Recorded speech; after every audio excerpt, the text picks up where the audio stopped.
पढ़ाते हैं 5.2 का class 10th NCERT question number 11। 10 तक आप लोगों को मेरे ही चैनल पे क्वेश्चंस मिल जाएंगे। तो 10 तक तो बहुत इजी था, आप फॉर्मूला पुट करते थे और आंसर आ जाता था। अब थोड़ा सा आपको सजग होना पड़ेगा, कठिन नहीं बोल सकता पर आपको सजग होना पड़ेगा। सजग कैसे रहते हैं? अवेयर हो जाएंगे कि थोड़ा मैथ के और टर्म्स को इस्तेमाल करना पड़ेगा सवालों को लगाने के लिए। तो देखिए क्वेश्चन पहले पढ़ते हैं। 11 नंबर क्या कह रहा है?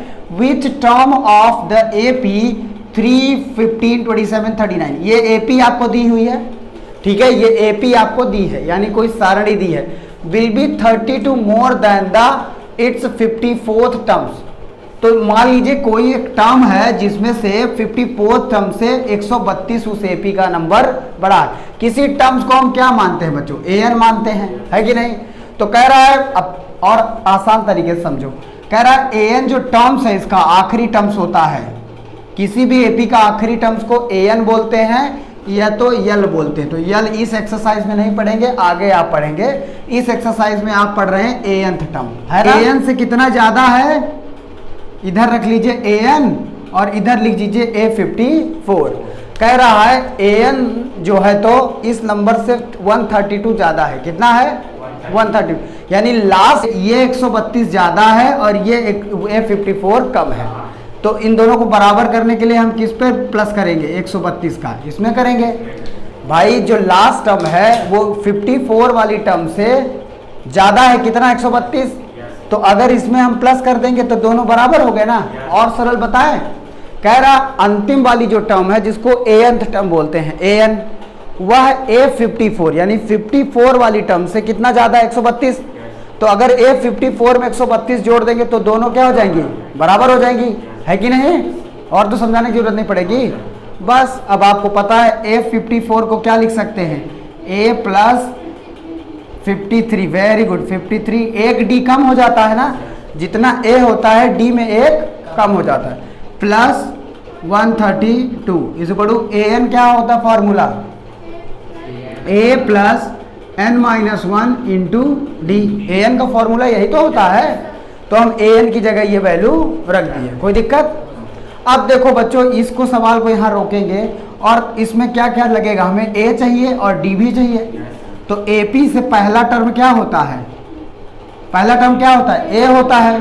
तो अब D क्या होता है? किसी भी AP में दो नंबर्स को डिफरेंस कर लो, उनकी कांस्टेंट वैल्यू D कहलाती है। तो A और D तो किसी AP से आराम से निकाल सकते हैं। तो AP दिए तो D इक्वल टू क्या हो जाएगा बच्चों? इन्हीं में से माइनस कर लीजिए। मान लीजिए A4 है, ये A3 है, A1, A2, A3, A4। तो A4 माइनस A3 क्या आ जाएगा? ये पहले भी कर सकते हैं आप। 39 माइनस 27 क्या आएगा? डी की वैल्यू 27, 3, 30, 9, 3, 12, 12 आएगा। कितना आएगा? 12। सीधा सीधा आपके डी की वैल्यू आ गई, ए की वैल्यू आपकी आ गई। अब इस वैल्यू में रख देंगे और एन का नंबर्स निकालेंगे। हमें निकालना क्या है? एन। समझ लीजिए कि कौन सी टर्म्स है, टर्म्स पूछ रहा है कि कौन सी ज्यादा है जो 132 एन टर्म से ज्यादा है। आइए सॉल्व करते हैं इसको। तो इस वाली चीज को पहले पूरा इधर बुला लेते हैं। बुला लें, कुछ अलग तरीके से बुलाते हैं बच्चों। तो लिख लेते हैं A प्लस 53D प्लस 132 और एक उधर बुलाओ तो माइनस A, ठीक है। इसको अभी इसको ऐसे पढ़ा रहने दो, n-1 इंटू डी पढ़ा। हम इसको एक उसको बुलाएं कि A से A को हम काट देंगे सीधे से। अभी उन सारी चीज़ों को पढ़ा रहने देंगे। 53D है और ये 132 है। अब 53D को बल्कि उधर भेज देंगे तो ये प्लस है, उधर जाएगा तो क्या हो जाएगा? माइनस। हमारे पास बचा है 132 बराबर n-1 इंटू डी और ये हो जाएगा माइनस 53D, ठीक है। डी वाले को उधर भेज दिए, ठीक। अब हम डी की वैल्यू रख सकते हैं क्योंकि हमारे पास डी की वैल्यू है कि नहीं है? तो डी की वैल्यू क्या है हमारे पास? 12। जहाँ जहाँ डी है वहाँ वहाँ हम 12 रख देंगे। तो चलिए रखते हैं 132 इज इक्वल टू, पहले इसमें डी का मल्टीप्लाई कर लो, डी का अंदर दोनों में। तो N D minus D minus 53D। ये समझ में आया कैसे आया? डी का मल्टीप्लाई ब्रैकेट के अंदर करेंगे तो डी का एन में करेंगे तो एन डी हो जाएगा। 1 का किसी भी नंबर से करते हैं तो वही नंबर आ जाता है। तो डी का करें तो माइनस डी। अब ये माइनस 53D लिखा है, कोई दिक्कत बच्चों? चलो अब इस डी को पहले और सॉल्व कर लो। 132 is equal to N D है तो लिखा रहने दो क्योंकि इसमें तो कोई वैल्यू नहीं है। माइनस ये भी माइनस ये भी है, ये 1D है, 1D में 53D ऐड हो जाएगा तो क्या हो जाता है, माइनस माइनस संख्या जुड़ ना जाती हैं, तो -54D। ठीक है, अब हम इधर साइड D की वैल्यू रख देंगे। हमारे पास कितना है 132 लिखा रहने देंगे, इज इक्वल टू n लिखा रहेंगे, D की जगह हम क्या रखेंगे 12, तो यहाँ 12 रख दीजिए। 12 का मतलब मल्टीप्लाई, तो ऐसे भी लिख सकते हैं 12n लिख सकते हैं, क्या लिख सकते हैं 12 का n से मल्टीप्लाई होगा तो 12 बना ही आएगा, माइनस बेटा इधर क्या 54, तो 54 इंटू 12, कोई दिक्कत। चलो अब कर लेते हैं इसको सॉल्व। 132 लिखा रहने दो, 12n लिखा रहने दो, अब इसका मल्टीप्लाई कर दो, 12 4 जा 48 कैरी 4, 12 5 जा 60 और 60 में 4 प्लस करेंगे 64, इतना आ गया समझ में। अब ये माइनस है इधर भेज दीजिए तो क्या हो जाएगा प्लस, तो 132 माइनस है इधर प्लस हो गया 648 इक्वल टू कितना आ गया 12n। ठीक है, अब इसको ऐड करिए, 8 2 कितना हो गया 10 का 0 कैरी 1, 4 3 7 7 1 कैरी 8 और 6 1 7 780। ठीक है, इतना समझ में आ गया। यहाँ क्या है 12n, अब ये मल्टीप्लाई में है कि नहीं, तो अब n की हमें वैल्यू नंबर ऑफ टर्म्स निकालनी है, तो हम क्या करेंगे n बराबर निकालेंगे, तो ये 780 है और ये मल्टीप्लाई में आ जाएगा, डिवाइड मल्टीप्लाई में इधर आएगा तो डिवाइड में, तो इसको काट दीजिए, बार छंग 72, कितना बचा 72 6 78 और 12 पंचे 60, तो n की वैल्यू आ गई 65। This is your answer. Question का आंसर सॉल्यूशन हम लोग ढूंढते हैं। क्वेश्चन बहुत बड़ा दिख रहा है लेकिन है नहीं इसमें ज्यादा कुछ। क्वेश्चन कह रहा है 2 AP है आपके पास, क्या है बच्चों 2 AP। अभी तक हमारे पास एक सारणी होती थी, जैसे 2 4 6 8 ऐसे सारणी होती थी। इस पे कह रहा है कोई 2 APs है, मतलब एक ये हो गई, एक और ऐसे होगी 3 6 9 12 ऐसे 2 APs हैं। वो बताया नहीं है कि कौन सी APs हैं, पर 2 APs हैं। कितनी 2 APs हैं, और दोनों APs की क्वालिटी क्या है, कॉमन डिफरेंस सेम है। क्या है common difference, the 2 APs have the same common difference. Common difference यानी दोनों के सेम है। तो लेट द, क्या करेंगे पहले तो लेट द, ठीक है, let the common difference of both AP, दोनों AP की कॉमन डिफरेंस हम D मान लेते हैं। क्या मान लेते हैं बेटा D, यानी कोई भी 2 APs हैं जिनके बीच में हमेशा कॉमन सी चीज आती है, यानी पहले वाली AP में जैसे 2 2 आता है, दूसरी वाली AP में भी 2 2 का अंतर आता है। समझ में आ रहा है ना। कैसे एग्जांपल के तौर पर समझा सकते हैं, जैसे हमारी एक AP है 3 5 7 9, इसके बीच में देखो 2 2 2 का अंतर आ रहा है। वैसे एक AP 2 4 6 8, इसके बीच में भी 2 2 का अंतर आता है। तो ऐसी ही 2 AP हैं जिनकी कॉमन डिफरेंस इक्वल है। क्या है बच्चों कॉमन डिफरेंस। हमको दिया नहीं है कि कौन सी चीज है, सवाल बहुत डिफिकल्ट नहीं है, बहुत सरल है, पर आपको दिमाग में बस बैठाना है। तो हमने मान लिया है कि दोनों AP, बोथ माने दोनों APs का कॉमन डिफरेंस A है। लेकिन अभी आपने देखा होगा कि इसमें 3 5 7 9 था, इसमें 2 4 6 8 है, लेकिन दोनों के पहला टर्म्स यानी A तो अलग अलग है कि नहीं। कॉमन डिफरेंस तो बराबर है लेकिन A नहीं है, तो दोनों का फर्स्ट टर्म हम क्या मानेंगे, let the first term, let the first term of first AP। First AP का आप मान लीजिए स्मॉल लेटर या कैपिटल लेटर मान लेते हैं। क्या मान लेते हैं, the first, let the first term of first AP। 2 AP हैं तो पहले वाली AP का A कैपिटल लेटर, और यही चीज let the first term of second, यहां लिख लेना सेकेंड AP, बाकी चीज यही उतारना है। सेकेंड AP का हम मान लेते हैं स्मॉल लेटर, कोई दिक्कत, क्योंकि दोनों में अलग अलग है। ओके, अब क्या कह रहा है आगे क्वेश्चन पढ़ते हैं। इतना मानने के बाद थोड़ा सा क्वेश्चन में आते हैं।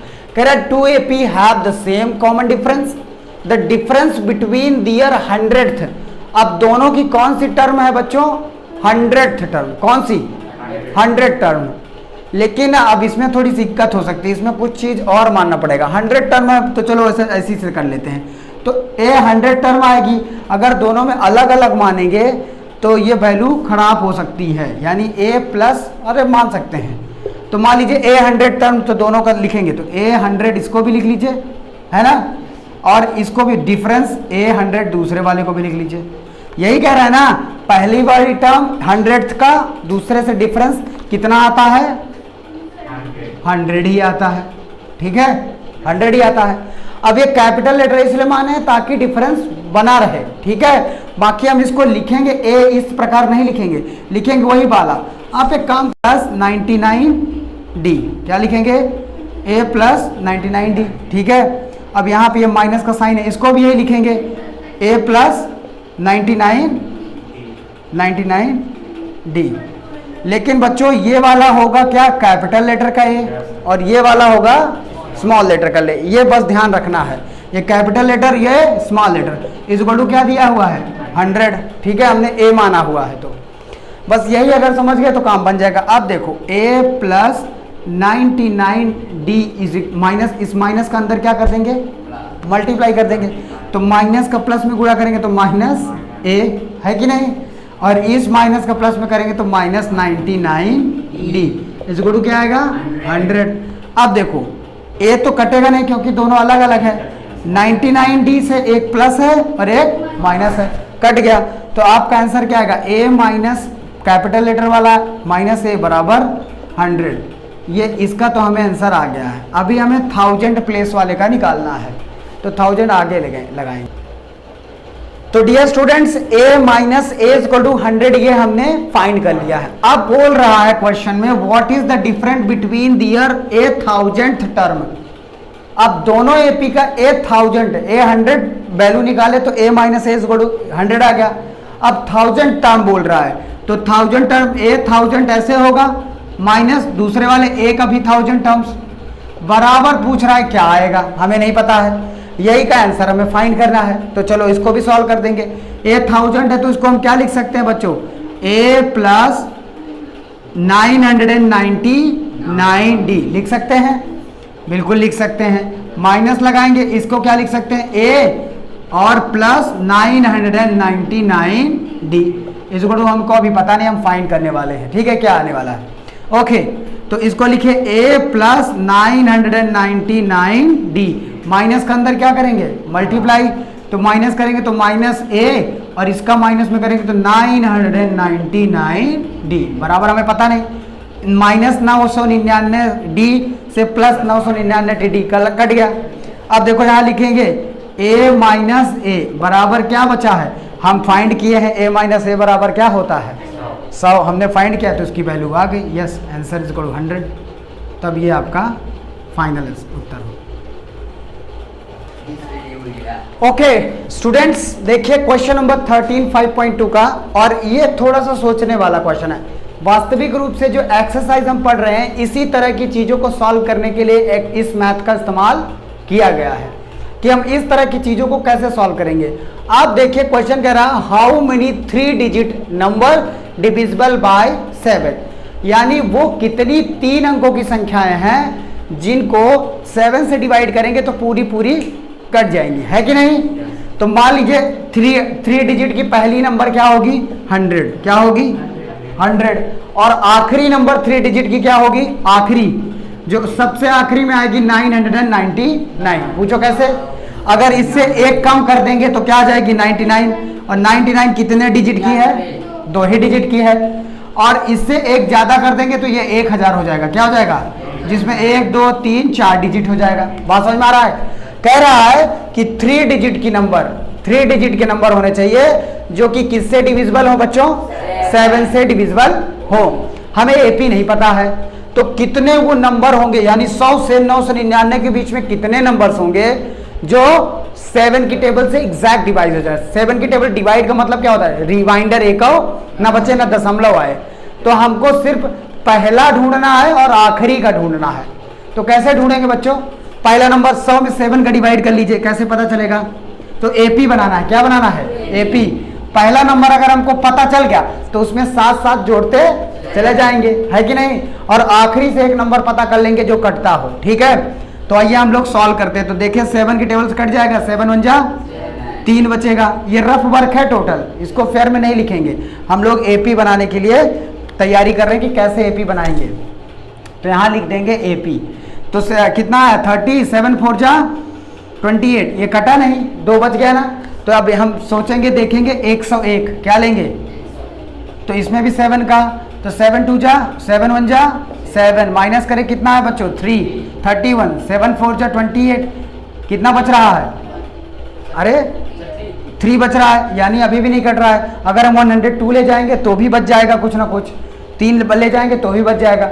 अब 100 हम 5 बार ले जाते हैं क्या, अब इसमें 7 का डिवाइड करते हैं, तो 7 1 जा 10 में 7 घटाएंगे कितना है 3, क्या उतरेगा 5, 7 5 जा 35, कट गया पूरा पूरा।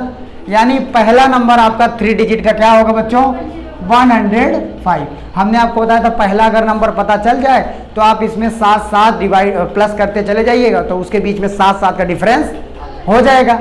तो 105 के बाद अगला नंबर क्या आएगा जो 7 की टेबल से कट जाएगा, 7 5 12, 112, 112 के बाद 119, 119 के बाद 126, बस 4 काफी होते हैं।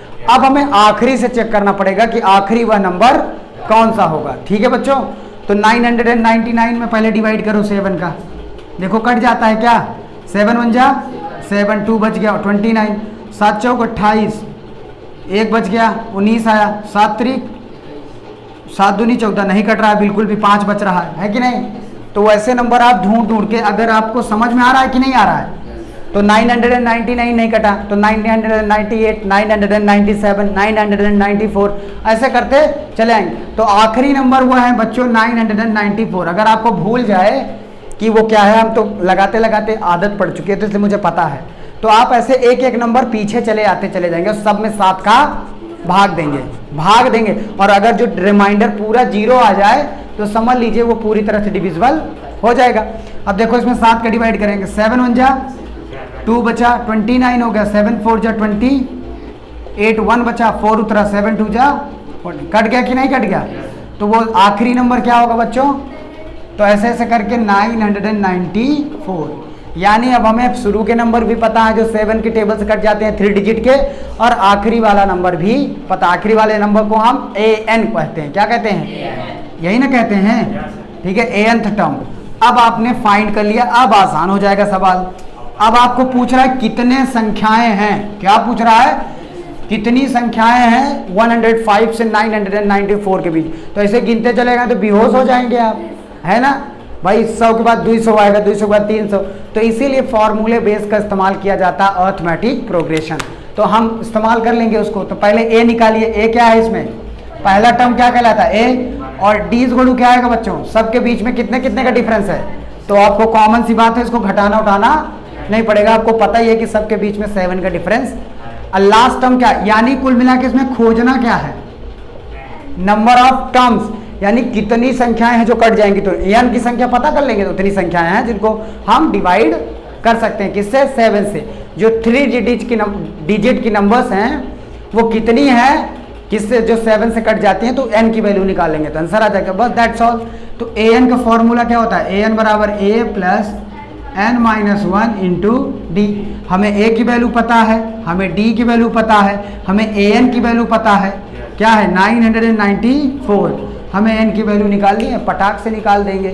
तो 994, यही बस रामायण बनाने में थोड़ी दिक्कत हुई कि 7 से कौन सी नंबर 3 डिजिट की कटेगी। तो पहली पता करके प्लस करते चले जाओ, आखिरी से पता कर लो, बस खत्म।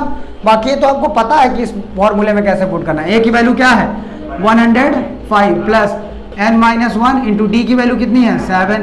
अब इसको इधर भेज दो, 994 माइनस 105 इसको n-1 इंटू 7।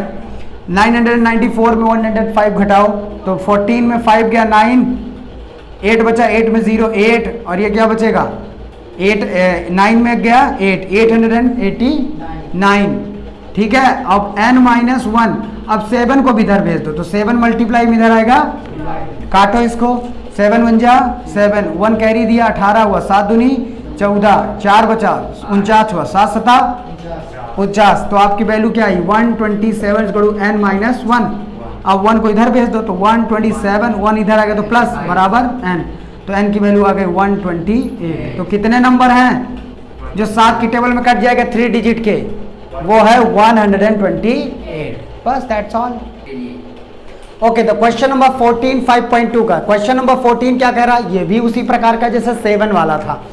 कह रहा है हाउ मेनी मल्टीपल ऑफ 4, कौन सी वो संख्या जो 4 की टेबल में आ जाए। वो 7 की टेबल में आती थी, इसमें 4 की टेबल में आएगी। किसकी?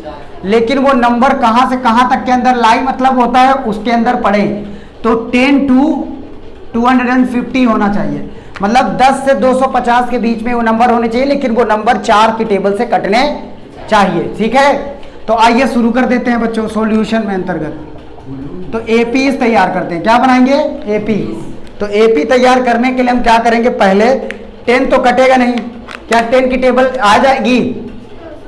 10 की टेबल 4 में नहीं आएगी, 11 भी नहीं आएगी, 12, यानी पहला नंबर जो 4 की टेबल से कट जाएगा तो वो क्या होगा बेटा?